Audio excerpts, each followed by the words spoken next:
Welcome in, y'all. Power rankings heading into week 4 for the NFL. We'll kick it off at number 32. It's the New Orleans Saints. Had a temporary break from having them at 32 last week. Had them at 31st. Have them back down at 32nd after an absolute beat down in Seattle. That's more like what I expected from the Saints this season. From the start, like I said, very first week, I had them 32nd. And I kind of expect them to stay here. I think they're the worst team in football. And I think they're going after a QB in the draft, obviously. I don't think there's too much to talk about with the Saints. Moving on to 31st, we have the Tennessee Titans, a team that has gradually gotten worse each week. Week 1, they put up a fight against what we thought was a very good Broncos team. And the offense wasn't clicking, but the defense looked good. And then they kind of had to put up a first half fight against the Rams, but then the Rams stretched the lead. But it's like, all right, they're a good team. And then the Colts came in and just dominated the whole game. And now they're 0-3 with 2 home losses. And it looks like it's just going to be, as expected, a rough year for the Titans, probably only winning a couple games there. Coming in at 30th, the New York Giants fall into 0-3. They were briefly up a couple spots last week just because the offensive performance against the Cowboys. But the offense fell right back to what it did week 1 when they played the Commanders. They scored 6 points in that game. They scored 6 points in this game. They just look helpless on offense. The defense seems all right, but it got shredded last week against the Cowboys. I don't know. I just think this team, they're not that great at the end of the day. They have some good pieces. I really do think in the future, like very soon future, they could be competitive. They just don't have the proper pieces in place at the moment, especially at quarterback. But moving on to 29, the Dolphins, they stay put. Didn't feel like I can move them up for a 10-point loss on the road, but I didn't feel like I could move them down. They went into Buffalo, maybe the best team in the league, and they put up a great fight. They were in that game towards the end, played better than people expected them to. They're still a really bad team this year, and it might only get worse with their locker room issues, but good to see them at least fighting in games. Next week, they host the Jets, one of their better chance to get a win, so we will see if they're able to accomplish that. But coming in at 28, what a shocker this was. The Browns get a win against the Packers, a team people were crazy hyped about after the first couple weeks, and rightfully so. The Packers looked incredibly dominant, and they came in here, and I think they maybe sleepwalked a little bit. They were up 10-0 in the fourth quarter against these Browns, and the Browns clawed back. They got a few lucky breaks, and they made the most out of it. Their defense seems legit here in Cleveland, but the offense isn't good enough to win many games this year. I still expect them to be right around that, 4-ish win mark. I can't have them any higher than 28th. So great win for them. Like to see their fans get excited, like that win for them. But it's still not a good team. Then moving on to 27, a heartbreaking loss for the Jets. That's 2 heartbreaking losses so far this year. It feels weird that they're 0-3. They played the Steelers tight, only lost by 2. Could have had that one. This one, the blocked field goal, they had the lead late in the game and they gave it up again. So a couple heartbreaking losses. The team's playing good football, though, as good football for maybe what their expectations were. That's a better way to put it. Still not great. That we knew this was going to be kind of a rebuilding, retooling year for the Jets. I do think they'll win some games. I think we'll get a good idea with them heading into Miami with 2 of the lower tier teams. If one can kind of establish any dominance in that one, we will see. And then 26th, I have the Raiders and -7 because, as you can see, like this one, I make this before the Monday Night Football game, so this drop is due to their loss to Washington and their loss to the Chargers last week. That Week 1 victory feels a long ways away at this point, as they beat the Patriots in Week 1, and they looked lifeless on offense at home against the Chargers, and then they could not stop Washington despite Jaden Daniels being absent. So Raiders fall back down to earth a little bit, and I think they're in for kind of what we expected, a sub-500 non-playoff season, unfortunately for them. Now this one, a bit of a shocker in a couple ways. So Atlanta's very, very confusing. It's not making sense. They start out 0-1. They put up a good fight against a good Tampa Bay team. Then they go on the road and at least defensively dominate a very good Vikings team. Or not very good, but a solid Vikings team. And then they go and lose 30-0 to the Panthers, who looked horrible. So, I don't know. This is a round where I had the Falcons to start the season, believe it or not. I've not been high on the Falcons since day one. I started giving them a little respect last week, but, I regretted that. I don't know what's going on in Atlanta. Big game this week. If they want any chance to really save the season, they need to win at home against Washington. That's going to be a close game. Should be a fun one. Number 24, the team that just handed Atlanta that massive whooping. That is Carolina, moving up 6 spots. And this is another team that not exactly making sense. Week 3 was very, very weird. It was a lot going on that didn't make sense. Carolina has looked lifeless through 2 games. They came on at the end against Arizona, but really they got dominated in that one in the grand scheme of things. And then they come out and just 30-0 against Atlanta. That's insane. It deserves to move up. This is a team I was kind of waiting to explode. I don't think they're really good. They still have a lot of holes, especially defensively, even though they held Atlanta to 0. But I think they're better than they showed in those first 2 weeks, and they actually play our 23rd ranked team here, the New England Patriots. They play them this week. That'll be interesting. The Pats, man, brutal. Every time I looked up, they were turning the ball over, and I think it was 4 lost fumbles. That's insane. That's so insane. It felt like they were every time I looked up, it looks like they were on the Steelers' side of the field and then fumbling or on their own, whatever. And they still only lost the game by 7 at the end with a late Pittsburgh touchdown. So I feel like I can't knock them too much for that loss. Very, very sloppy. You have to stop that. But fumbles, I feel like, especially from multiple players like that, I think 3 different players lost at least one. That's not something that usually continues to happen week in, week out. That tends to be kind of isolated. So I think you play that game again, they might win that one. So that's why not too big of a drop there. This one, number 22 here for the Texans. Man, what's wrong with this team, man? Here's the thing. They've played 3 solid teams. They played the Rams, great team. They played the Bucks, great team. 2 close losses. And then they had a close loss on the road in the division. So as far as 0-3 goes, it's one of the best 0-3s I've seen. I still think this team is a decent team. I was fairly low on them actually coming into the year. I thought, I went back and forth between them and the Colts for picking the division, but I still think they're a bit better than this. We'll see. They're home against Tennessee this week. This is the type of game they need to win. They lose that one, and let's just drop them towards the bottom, and their season's over. But we'll see. Number 21, the Dallas Cowboys. Didn't know where to place them. Again, like I said, teams have been all over the place. Week 1, Dallas almost beats the Eagles. Week 2, they have an offensive explosion, but the Giants take them to overtime. They get the win and a fun game. Offense looked great. Then week 3, they kind of get shut down by the Bears. The Bears walk all over them. So I don't know what to think about this Cowboys team right now. A little confused, and I want to see a bit more. But yeah, 1-2, it doesn't look like it's going to be a playoff year for Dallas. I'll say that. Number 20 now, Cincinnati. Tough time placing them because they were 2-0. And I kept them, up around 12 because they still managed to win last week without Burrow for the second half of the game. And then they come out their first full game without Burrow, and they just get hammered. So many mistakes. They lose 48-10. And I don't think that's going to be a common occurrence without Burrow. I think this team will still compete in a lot of games, but that's definitely not a good sign for your first game without him, and it warrants this drop. But we could see them move up in a couple weeks. They have a big one on the road in Denver. I think that'll give us some info. If they get blown out in that one, Cincinnati's in for a long season. They should try to, of course, try. They need to at least compete in that one. But moving up, number 19, Chicago. What a great win.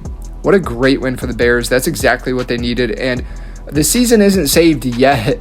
I'm sure Bears fans are pumped about that win. They looked great. They looked like the team they thought they'd see at the start of the season. And you could argue they very well could be 2-1, but they're not. But very optimistic for the Bears seeing that game. It was against the Cowboys, who, like I said, have been a little up and down, more so on the downside. So I want to see them do it again. They go on the road to Vegas. That's a perfect tester, because it's a team that's good enough to put up a fight, but a team that if you want to make any sort of noise this year, you should go and beat them. So we'll see. If the Bears lose that one, it was just maybe a 1 week thing with the Cowboys. But if they can win that one, get to 2-2, you start thinking of real possibilities. We'll see.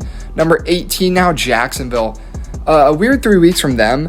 Really nothing impressing me too much. They very easily could be 3-0. Narrowly lost to Cincinnati last week.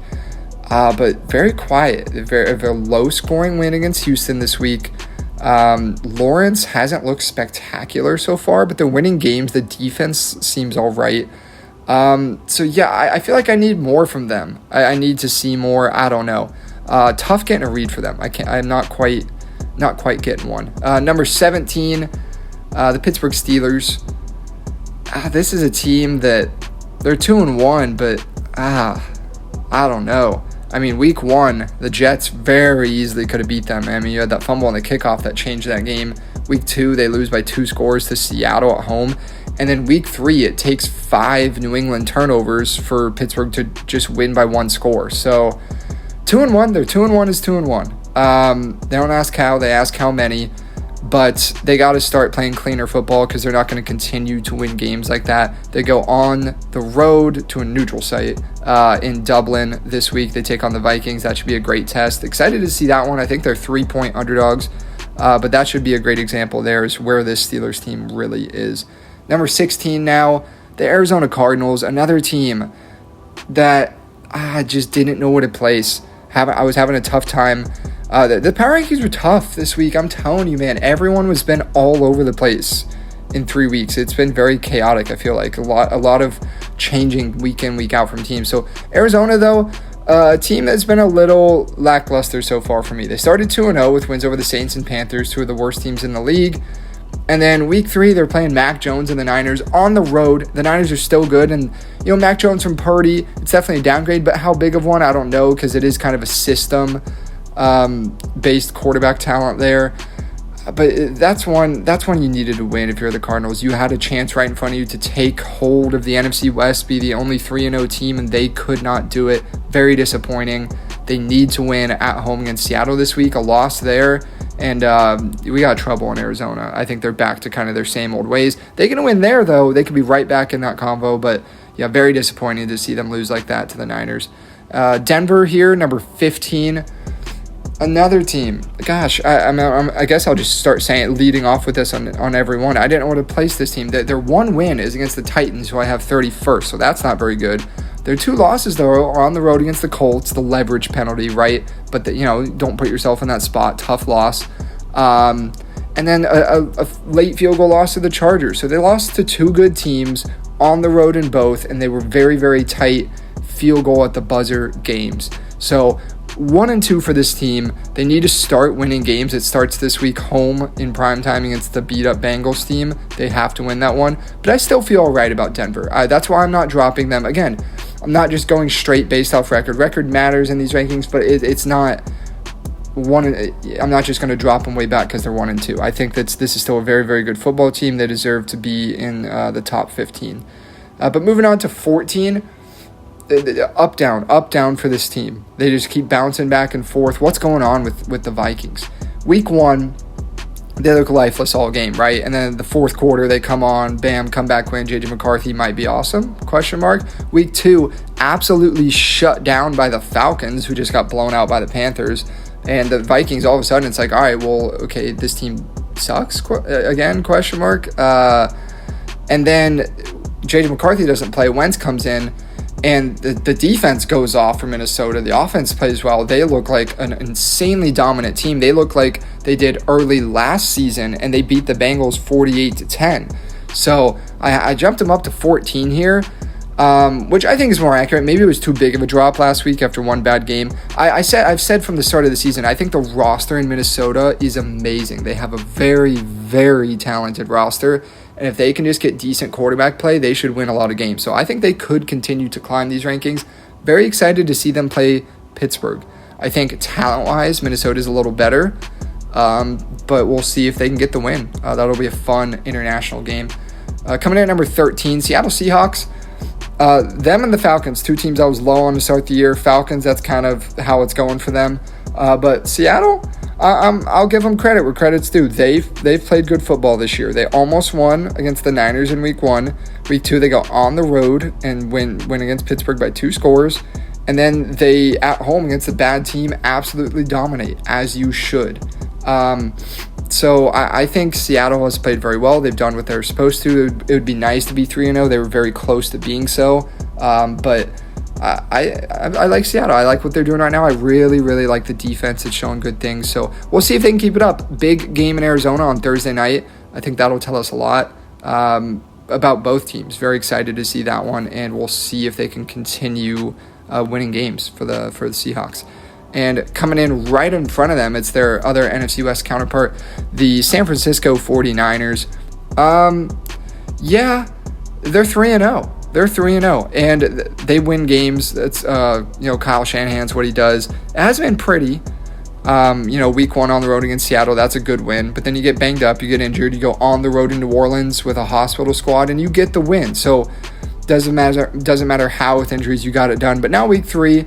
You still didn't look amazing. I know Mac Jones is in, but they didn't look great. They sneak out with a win, and now I'm just hearing, just in the last hour, right before recording this, that Nick Bosa has torn his ACL, done for the year, which, huge blow. That is a huge blow for this 49ers team, and we'll see how that affects them going forward. But I think injuries might just end up catching up to them. That's why they haven't looked dominant in any of their games, and I think injuries are going to catch up to them. That's why I'm really hesitant to shoot them up these rankings. And number 11, look, I know they're 1-2, right? This is high for a 1-2 team, but this is still the Chiefs. They didn't look flashy or overly dominant last night on Sunday Night Football, but they got a win. They went on the road and they got a win. And that's what they're supposed to do. They needed that one and they got it done. A huge game, I think. Like I said, I don't think that one tells us that much. It would have told us more if they lost it. But winning that one didn't tell us that much. Coming home this week against Baltimore, that might tell us a lot, because I still think regardless, the Chiefs are going to win games against teams they're supposed to. But if they lose to Baltimore here, you're looking at them 1-3, and they'd be 0-3 against good teams. So that might be panic time for Kansas City. We'll see. I think they're 3-point underdogs, so they're going to need an upset win at home, which is not something you say about the Chiefs very often. So we'll see. Hesitant to move them down, but of course hesitant to move them up after just beating the Giants. So number 10, the Washington Commanders here. I liked what I saw from them. They backup quarterback in, and they still at home get the job done rather easily against the Raiders. And that's what you're supposed to do. That's what good teams do. Washington is a good football team. They got it done. This is a big one on the road this week because they're only favored by 2.5, which tells you it's going to be a close game against Atlanta. You can't slip up now. I don't know if Jaden Daniels is playing, but they need to go on the road and win. You can't fall to 2-2 with a loss in Atlanta, especially the way the Falcons looked last week. But now we'll jump to number 9, the Colts. The Colts just keep steadily climbing these rankings. They keep passing every test. Week 1, they look dominant. Then we're like, okay, let's do it against a good team in week 2 against the Broncos. They do it. They win. Then we're like, all right, let's see them go on the road and do it. Week 3, they do it. They do what good teams do. They went on the road. They dominated against a bad team. And this Colts team looks for real. This is a very good roster, very good team. I think this week is by far their biggest test yet. They're going on the road against the Rams. If the Colts win that one, I'll tell you right now, I might have the Colts top 5 in my power rankings next week. I'm a little hesitant to bump them up above 9 right now because I think these 8 teams in front of them are just on another level. But we'll see. I hope they do. I really am hoping the Colts do. I would like to see them do good. So we'll see. Number 8 now, Lions. They play tonight at Baltimore. That'll be a fun game. Not too much to say here. We'll talk about them more next week when they're not playing on Monday night. Then moving up to number 7, the Packers, man. Disappointing. Someone in the locker room, forgetting who it is off the top of my head right now, was saying they think this team could go undefeated. That was before the Browns game, and that's a brutal loss. And it was a tough way to lose it too. You get your field goal blocked, then Cleveland hits a game-winning field goal. Just really tough, but they should have beat the Browns easily. I get if your offense is a little slow against that very good Browns defense, but you got to put up more than 10. It just was not an acceptable loss. That was, I guess, a trap game. I didn't think there would be trap games this early in the year, but yeah, there was. That was an unacceptable loss, and you shouldn't have been close at the end there. So this is still a very good football team, but I have the same issue with them I had going into the year, and that's I don't trust this team. I think their roster is incredibly talented. I like the coaching, but I don't know when push comes to shove if I trust them. So we'll see as time goes on. Number 6 now, the Buccaneers. Good team, 3-0. They're doing what they're supposed to do. 3 very tight wins. Baker Mayfield is incredibly clutch. They don't get too many brownie points for narrowly beating the Jets at home. But then again, they had the blocked field goal. They were really about to win by 9, which is kind of what's expected. So a bit unlucky there. But yeah, not crazy much from Tampa Bay. They just keep chugging along, 3-0. They look good, and they host the Eagles this week. Huge game.